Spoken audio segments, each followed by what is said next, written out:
नमस्कार दोस्तों, स्वागत है आपका हमारे YouTube चैनल जरधारी क्लासेस में। दोस्तों, वीकली करंट अफेयर सीरीज में आज हम यहाँ पे चर्चा करने वाले हैं 5 जून 2022 से लेकर 12 जून 2022 यानी इस सप्ताह के करंट अफेयर्स क्वेश्चनों के बारे में।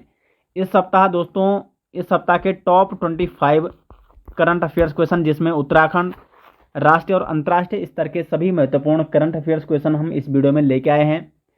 तो आज चर्चा करेंगे इनके बारे में। तो शुरू करते हैं दोस्तों आज की वीडियो। पहला क्वेश्चन है आज का, निम्न में से किस राज्य में देश का पहला लिक्विड मिरर टेलीस्कोप स्थापित किया गया है? तो देश का जो पहला लिक्विड मिरर टेलीस्कोप है वो स्थापित किया गया है उत्तराखंड राज्य में। डी ऑप्शन हो जाएगा इसका सही आंसर।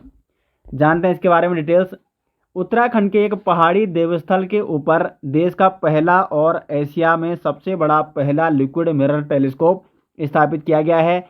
यह अब सुपरनोवा, गुरुत्वाकर्षण लेंस, अंतरिक्ष मलबे और क्षुद्र ग्रहों जैसी क्षणिक या परिवर्तनशील वस्तुओं की पहचान करने के लिए ओवरहेड आकाश पर नजर रखेगा। तो देवस्थल पहाड़ी है उत्तराखंड में। अब ये किस जनपद में है? तो ये है नैनीताल जनपद में। ये इंपॉर्टेंट पॉइंट है आपके लिए कि नैनीताल जनपद में है ये देवस्थल पहाड़ी, और वहाँ पे देश का पहला और एशिया में सबसे बड़ा लिक्विड मिरर टेलीस्कोप स्थापित किया गया है उत्तराखंड के नैनीताल जनपद के पहाड़ी देवस्थल पहाड़ी के ऊपर। ठीक है, तो ये पहाड़ी आपको जरूर नोट करनी है किस जनपद में ये स्थित है। बढ़ते हैं क्वेश्चन नंबर 2 की ओर। राष्ट्रीय आपदा प्रबंधन प्राधिकरण ने राज्य के किस जिले में राज्य आपदा प्रबंधन संस्थान खोले जाने की सिफारिश की है? तो राष्ट्रीय आपदा प्रबंधन प्राधिकरण ने उत्तराखंड के चमोली जनपद में राज्य आपदा प्रबंधन संस्थान खोले जाने की सिफारिश की है। सी ऑप्शन हो जाएगा इसका सही आंसर। यहाँ पे आप देख सकते हैं दोस्तों, पिछले साल 7 फरवरी को चमोली जिले में आई रैनी आपदा के कारणों और उससे उपजे हालात का राष्ट्रीय आपदा प्रबंधन प्राधिकरण की टीम ने अध्ययन किया। रिपोर्ट के मुताबिक ग्लेशियर टूटने से आई बाढ़ में करीब 80 लोग मारे गए थे, जबकि 124 लापता हो गए थे। साथ ही यह सुझाव भी दिया गया है कि चमोली जोशीमठ में आपदा पीड़ितों, मनोवैज्ञानिकों और सामाजिक प्रभाव को कम करने के लिए काउंसलिंग सेंटर भी खोला जाना चाहिए। तो कहाँ खोला जाना चाहिए? ये चमोली जनपद में। पिछले साल 7 फरवरी को जो चमोली में बाढ़ आई थी रैनी गांव में। बढ़ते हैं आगे क्वेश्चन नंबर 3 की ओर। हाल ही में उड़ीसा के भुवनेश्वर में आयोजित राष्ट्रीय जनजातीय नृत्य महोत्सव में उत्तराखंड को कौन सा पुरस्कार मिला है? तो जो ये जनजातीय नृत्य महोत्सव है, इसमें ये उड़ीसा के भुवनेश्वर में आयोजित की गई थी राष्ट्रीय जनजातीय नृत्य महोत्सव। तो इसमें उत्तराखंड को अपना पहला पुरस्कार मिला है। ए ऑप्शन हो जाएगा सही आंसर। उड़ीसा के भुवनेश्वर में आयोजित राष्ट्रीय जनजातीय नृत्य महोत्सव में उत्तराखंड को पहला पुरस्कार मिला है। जौनसारी सांस्कृतिक दल ने महोत्सव में शानदार प्रस्तुति पेश कर राज्य का नाम रोशन किया है। तो प्रथम स्थान पर आए उत्तराखंड। तो प्रथम पुरस्कार किसको प्राप्त हुआ है? उत्तराखंड को प्राप्त हुआ है। महोत्सव में हिस्सा लेने वाले सांस्कृतिक दल के सदस्यों ने पर्यटन एवं संस्कृति मंत्री सतपाल महाराज से भेंट की। तो ये कुछ महत्वपूर्ण तथ्य थे यहाँ पे इसके बारे में। बढ़ते हैं आगे क्वेश्चन नंबर 4 की ओर। पुष्कर सिंह धामी ने किस विधानसभा, इंपॉर्टेंट क्वेश्चन है ये, पुष्कर सिंह धामी ने किस विधानसभा से उपचुनाव में 55,000 से अधिक वोटों से जीतकर नया कीर्तिमान रचा है? तो जैसे आप सभी जानते हैं कि पुष्कर सिंह धामी जो कि मुख्यमंत्री हैं वर्तमान में उत्तराखंड के, जब विधानसभा चुनाव हो रहे थे 2022 के, तो ये अपनी सीट से हार जाते हैं। लेकिन फिर उपचुनाव 6 महीने के अंतर्गत उपचुनाव होता है, और 6 महीने में ये अपना उपचुनाव इन्होंने जो लड़ा था, किस सीट से इन्होंने चुनाव लड़ा था? चंपावत सीट से। और चंपावत से दोस्तों ये 55,000 से अधिक वोटों से जीतकर इन्होंने एक नया कीर्तिमान रचा है। तो पुष्कर सिंह धामी ने किस सीट से ये विधानसभा का उपचुनाव लड़ा है? तो चंपावत से। डी ऑप्शन होगा सही आंसर। विधानसभा चुनाव के दौरान जिस पुष्कर सिंह धामी को करारी हार का सामना करना पड़ा, वही सीएम धामी ने अब प्रचंड जीत हासिल की है।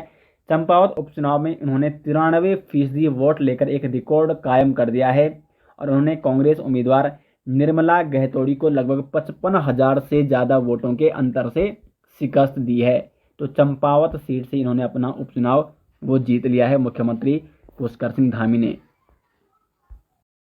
बढ़ते हैं आगे क्वेश्चन नंबर 5 की ओर। निम्न में से किसने हाल ही में बाजार नियामक भारतीय प्रतिभूति और विनिमय बोर्ड यानी सेबी के पूर्णकालिक सदस्य का कार्यभार संभाला है? तो अश्विनी भाटिया ने यहाँ पे बाजार नियामक भारतीय प्रतिभूति और विनिमय बोर्ड के पूर्णकालिक सदस्य का कार्यभार संभाला है। सी ऑप्शन होगा इसका सही आंसर। क्वेश्चन नंबर 6 है, इसरो के अध्यक्ष डॉक्टर एस सोमनाथ ने किस एरोस्पेस पार्क में नई अंतरिक्ष यान निर्माण सुविधा का उद्घाटन किया है? इसका सही आंसर हो जाएगा कर्नाटक औद्योगिक क्षेत्र विकास बोर्ड में इन्होंने डॉक्टर एस सोमनाथ ने कर्नाटक औद्योगिक क्षेत्र विकास बोर्ड में नई अंतरिक्ष यान निर्माण सुविधा का उद्घाटन किया है। डी ऑप्शन इसका हो जाएगा सही आंसर। भारतीय अंतरिक्ष अनुसंधान संगठन इसरो के अध्यक्ष हैं डॉक्टर एस सोमनाथ। इन्होंने हाल ही में कर्नाटक औद्योगिक क्षेत्र विकास बोर्ड एरोस्पेस पार्क में नई अंतरिक्ष यान निर्माण सुविधा का उद्घाटन किया है। यह भारत में अपनी तरह की पहली सुविधा है और इस अनंत टेक्नोलॉजी ने इसरो द्वारा निर्मित लॉन्च किए गए 89 उपग्रहों और 69 लॉन्च वाहनों के निर्माण में योगदान दिया है। क्वेश्चन नंबर 7 है, निम्न में से किस राज्य ने संयुक्त राष्ट्र विश्व शिखर सम्मेलन में सर्वश्रेष्ठ परियोजना पुरस्कार जीता है?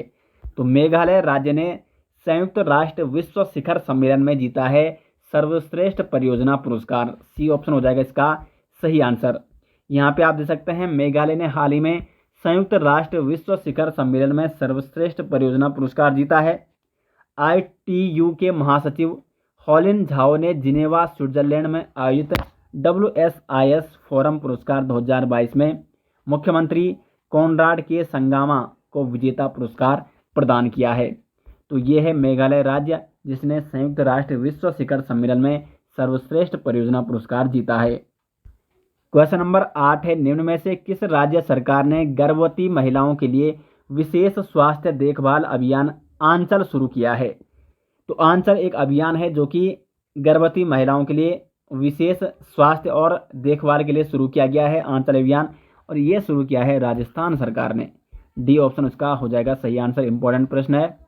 राजस्थान सरकार ने हाल ही में करौली जिले में एक विशेष स्वास्थ्य देखभाल अभियान आंचल शुरू किया है और इस अभियान के दौरान 13,144 गर्भवती महिलाओं का उनके हीमोग्लोबिन के स्तर के लिए परीक्षण किया गया है, जिसमें से 11,202 को एनीमिक पाया गया है। तो ये अभियान किसके द्वारा शुरू किया गया है? राजस्थान सरकार द्वारा। क्वेश्चन नंबर 9 है, भारत और किस देश ने हाल ही में एक विजन स्टेटमेंट पर हस्ताक्षर किए हैं? भारत और इजराइल ने दोस्तों यहाँ पे एक विजन स्टेटमेंट पर हस्ताक्षर किए हैं। डी ऑप्शन हो जाएगा सही आंसर। भारत और इजराइल ने हाल ही में लंबे समय से चले आ रहे रक्षा सहयोग को और गहरा करने के उद्देश्य से एक विजन स्टेटमेंट पर हस्ताक्षर किए हैं। इजराइल के रक्षा मंत्री ने दोनों देशों के बीच रक्षा सहयोग में और निवेश करने की आवश्यकता पर बल दिया है और एक स्टेटमेंट जिसका नाम है विजन स्टेटमेंट, इस पर भारत और इजराइल ने क्या किए हैं? हस्ताक्षर किए हैं। क्वेश्चन नंबर 10 है, निम्न में से किसने हाल ही में सरकार की ई संजीवनी टेलीमेडिसिन सेवा का एकीकरण करने की घोषणा की है? तो ये ई संजीवनी टेलीमेडिसिन सेवा, इसका एकीकरण करने की घोषणा की गई है राष्ट्रीय स्वास्थ्य प्राधिकरण द्वारा। डी ऑप्शन हो जाएगा क्वेश्चन नंबर 10 का सही आंसर। राष्ट्रीय स्वास्थ्य प्राधिकरण ने हाल ही में सरकार की ई संजीवनी टेलीमेडिसिन सेवा, इसके बारे में आपको कई बार बता चुका हूं, तो इस सेवा का एकीकरण करने की घोषणा की है। यह एकीकरण मौजूदा ई संजीवनी यूजर्स को आसानी से अपना आयुष्मान भारत स्वास्थ्य खाता यानी ABHA आभा बनाने में मदद करेगा। क्वेश्चन नंबर 11 है, भारत और किस देश के बीच संयुक्त सैन्य संप्रति एक्स अभ्यास, इंपॉर्टेंट प्रश्न दोस्तों, संप्रति एक्स अभ्यास 5 जून से 16 जून 2022 तक आयोजित किया जा रहा है? तो बांग्लादेश और भारत के बीच ये संयुक्त सैन्य अभ्यास संप्रति एक्स जो कि आयोजित किया जा रहा है 5 जून से लेकर 16 जून 2022 तक। भारत और बांग्लादेश के बीच संयुक्त सैन्य संप्रति एक्स अभ्यास 5 जून से लेकर 16 जून 2022 तक आयोजित किया जा रहा है और इसका उद्देश्य दोनों सेनाओं के बीच अंतः क्रियाशीलता को मजबूत करना और एक दूसरे के सामरिक अभ्यास और परिचालन तकनीकों को साझा करना है। तो संप्रति एक्स अभ्यास जो कि 5 जून से लेकर 16 जून 2022 तक आयोजित किया जा रहा है भारत और बांग्लादेश सेना के बीच। क्वेश्चन नंबर 12 है, संयुक्त राष्ट्र ने हाल ही में किस देश का नाम तुर्की में बदलने के अनुरोध को मंजूरी दे दी है? तो तुर्की देश का नाम तुर्की में बदलने की मंजूरी दे दी है संयुक्त राष्ट्र ने। डी ऑप्शन हो जाएगा इसका सही आंसर। संयुक्त राष्ट्र ने हाल ही में तुर्की का नाम तुर्की, ठीक है, तुर्की का नाम क्या होगा? तुर्की होगा। तो तुर्की से तुर्की में बदलने के अनुरोध को मंजूरी दे दी है। तुर्की लोगों की संस्कृति, सभ्यता और मूल्यों का सबसे अच्छा प्रतिनिधित्व और अभिव्यक्ति है। तो तुर्की का नया नाम क्या होगा? तुर्की होगा। ये किसने मंजूरी दे दी है? संयुक्त राष्ट्र ने। क्वेश्चन नंबर 13 है, आईफा अवार्ड 2022 इंपॉर्टेंट प्रश्न है दोस्तों। आईफा अवार्ड 2022 में किस अभिनेता को सर्वश्रेष्ठ अभिनेता के पुरस्कार से सम्मानित किया गया है? तो विक्की कौशल को यहाँ पे आईफा अवार्ड 2022 में सर्वश्रेष्ठ अभिनेता के पुरस्कार से सम्मानित किया गया है। डी ऑप्शन होगा इसका सही आंसर। हाल ही में अबू धाबी में आयोजित आईफा अवार्ड 2022 में अभिनेता विक्की कौशल को सर्वश्रेष्ठ अभिनेता के पुरस्कार से सम्मानित किया गया है। और इस वर्ष आईफा 2022 अवार्ड्स को सलमान खान, मनीष पॉल और रितेश देशमुख ने होस्ट किया, जिसमें सर्वश्रेष्ठ अभिनेता का पुरस्कार किसे दिया गया है? विक्की कौशल को। क्वेश्चन नंबर 14 है, 8 जून को विश्व भर में कौन सा दिवस मनाया जाता है? तो 8 जून को मनाया जाता है विश्व महासागर दिवस और विश्व ब्रेन ट्यूमर दिवस, यानी इसका हो जाएगा सी ऑप्शन सही आंसर। दोनों दिवस ये 8 जून को ही मनाए जाते हैं। यहाँ पे आप देख भी सकते हैं 8 जून को विश्व भर में विश्व महासागर दिवस और विश्व ब्रेन ट्यूमर दिवस मनाया जाता है। पहला विश्व महासागर दिवस वर्ष 2009 में हमारे महासागर हमारी जिम्मेदारी विषय के साथ मनाया गया था, जबकि जो विश्व ब्रेन ट्यूमर दिवस है इसको पहली बार जर्मनी में जर्मन ब्रेन ट्यूमर एसोसिएशन द्वारा आयोजित किया गया था। तो कब मनाया जाता है विश्व ब्रेन ट्यूमर दिवस और विश्व महासागर दिवस? 8 जून को ये मनाया जाता है। आगे बढ़ते हैं। क्वेश्चन नंबर 15 है, भारत और किस देश ने हाल ही में जलवायु कार्रवाई के समझौते पर हस्ताक्षर किए हैं? तो भारत और कनाडा ने किए हैं दोस्तों जलवायु कार्रवाई के समझौते पर हस्ताक्षर। डी ऑप्शन हो जाएगा क्वेश्चन नंबर 15 का सही आंसर। क्वेश्चन नंबर 16 है, मुख्यमंत्री पीएस गोले ने ब्लू ड्यूक को किस राज्य की स्टेट बटरफ्लाई घोषित किया है? तो सिक्किम की बटरफ्लाई घोषित किया गया है ब्लू ड्यूक को। मोस्ट इंपॉर्टेंट दोस्तों ये प्रश्न पूछा जा सकता है, मोस्ट इंपॉर्टेंट आप इसको कीजिए। मुख्यमंत्री पीएस गोले ने ब्लू ड्यूक को सिक्किम का स्टेट बटरफ्लाई घोषित किया है। बी ऑप्शन होगा इसका सही आंसर। सिक्किम के मुख्यमंत्री पीएस गोले ने ब्लू ड्यूक को राज्य की स्टेट बटरफ्लाई घोषित किया गया है और यह घोषणा वन विभाग द्वारा आयोजित कार्यक्रम के दौरान रानी पुल के पास सरमसा गार्डन में की गई है। 720 विषम तितली प्रजातियों में से 2 तितलियों को स्टेट बटरफ्लाई नामांकन के लिए चुना गया था, जिसमें ब्लू ड्यूक को चुना गया है सिक्किम की स्टेट बटरफ्लाई। तो सिक्किम की स्टेट बटरफ्लाई कौन है? Blue Duke. क्वेश्चन नंबर 17 है, भारत के किस राज्य में परमाणु सक्षम अग्नि 4 बैलिस्टिक मिसाइल का सफल परीक्षण किया गया है? तो ओडिशा में यहाँ पे परमाणु सक्षम अग्नि 4 बैलिस्टिक मिसाइल का सफल परीक्षण किया गया है। डी ऑप्शन इसका हो जाएगा सही आंसर। ओडिशा के एपीजे अब्दुल कलाम द्वीप से परमाणु सक्षम अग्नि 4 बैलिस्टिक मिसाइल का सफल परीक्षण किया गया है।